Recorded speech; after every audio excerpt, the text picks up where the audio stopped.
నిన్ను చూసినప్పుడే కనకదుర్గకు నేను మొక్కుకున్నా, నీకు కన్ను పట్టుకుంటానని, నిన్ను కౌగిలించుకుంటానని.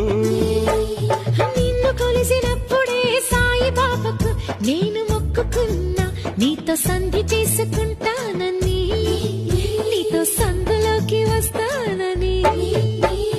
రాఘవేంద్ర స్వామికి మొక్కుకున్నా, నీతో భాగస్వామి నవుతానని. మూడు కళ్ళ శివునికి మొక్కుకున్నా, నీతో మూడు రాత్రులవ్వాలని. ఆఖరికి నీకే మొక్కుకున్నా, నీ నౌకరుగా ఉంటానని, తీపి చాకిరులే చేస్తానని.